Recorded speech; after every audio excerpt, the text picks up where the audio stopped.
verdade, vive com uma renda per capita menor que 300. Mas pior do que isso, nós temos 10% da população que tem uma renda per capita menor do que o 88.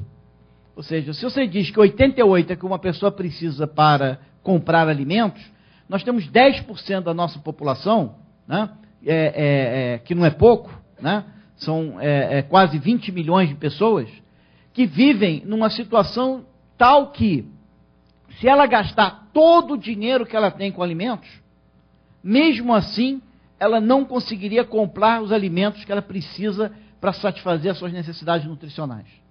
Ora, desse ponto de vista, a gente fica apavorado e diz o seguinte: logo, nós devemos ter fome nesse país.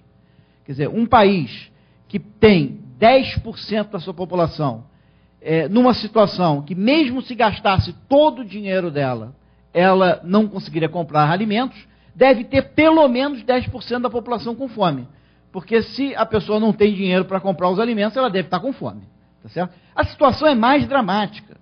Tá certo? E aí vai aquela história que eu estava falando do vai e vem. Primeiro eu mostrei que é um absurdo o Brasil ter fome. Agora eu estou tentando mostrar para vocês que, na verdade, é muito plausível que a gente tenha fome, que a gente tenha muita fome.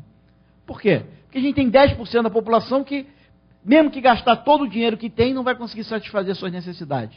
Mas o ponto é o seguinte: o pobre, ele não só tem uma necessidade, fome. Ele tem várias outras necessidades, né? Ele tem que pagar um aluguel, ele tem que cuidar da roupa dele, ele tem que pagar o transporte para ir até o trabalho, ele tem vários gastos além desse. E se a gente olhar esse gráfico mostra para a gente o seguinte: isso é um passeio pela distribuição de renda brasileira do mais pobre,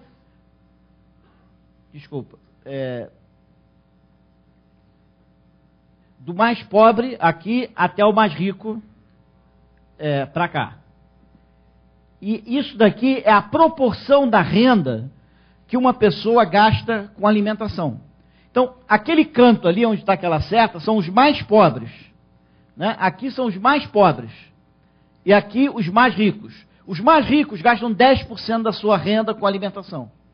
Os mais pobres, eles estão gastando hoje no Brasil 36% da sua renda com alimentação. Ou seja, isso quer dizer o seguinte, que mesmo os pobres só gastam alguma coisa como 1/3 da sua renda com alimentação. Logo, para ele conseguir gastar R$90 com alimentação, ele tem que ter uma renda de 270. Tá certo? Ele tem que ter uma renda praticamente 3 vezes maior, porque como ele só gasta 1/3 com alimentação, se ele não tiver uma renda de 270, ele não vai estar gastando os 80, R$90 que ele precisa gastar com alimentação. Tá certo? Logo, o problema é bem mais grave, porque ao invés de perguntar quantas pessoas, na verdade, vivem abaixo de 88, eu tenho que perguntar quantas vivem abaixo de 243. Porque 243, fazendo as contas direitinho, é a renda que uma pessoa pobre precisa para que, gastando 36% da sua renda com alimentação, ela consiga satisfazer suas necessidades básicas. E a gente já viu que isso é o que o pobre faz. Ele só gasta 36% da sua renda com alimentação.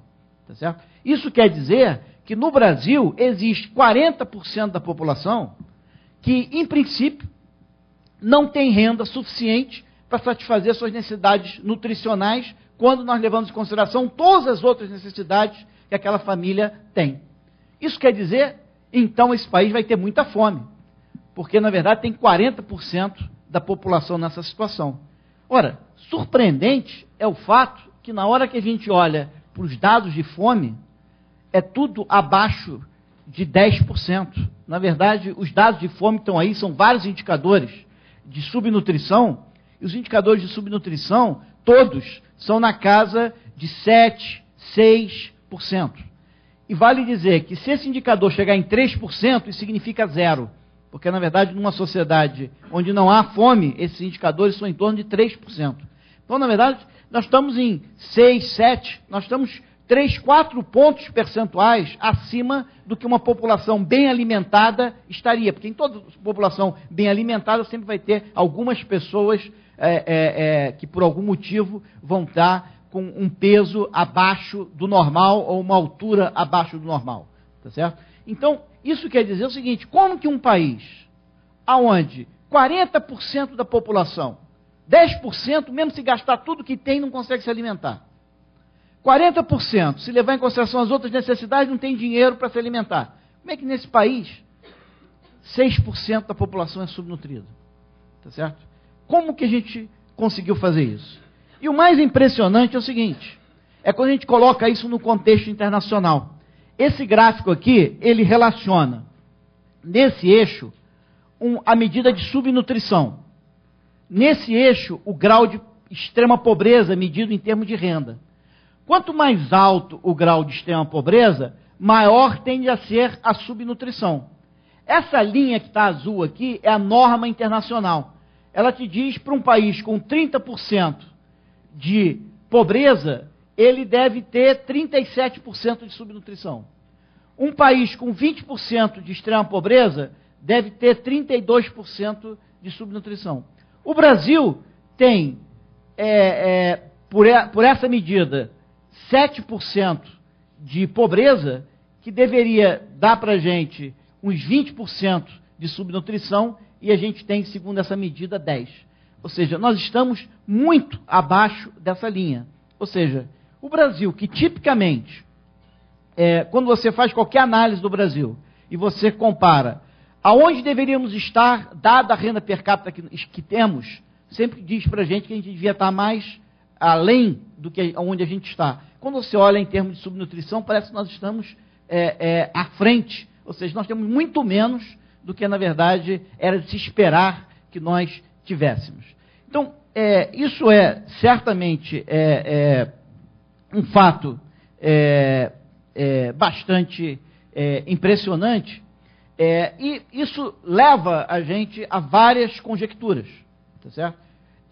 A questão fundamental para o Brasil e para a política de combate à fome e à subnutrição é de como um país com uma distribuição de renda tão desigual, que leva a que 40% da população, tomada em consideração todas as necessidades que elas têm que atender, não consigam comprar os alimentos que ela precisa, tenha um nível de subnutrição abaixo de 10%, para não dizer perto de 5%.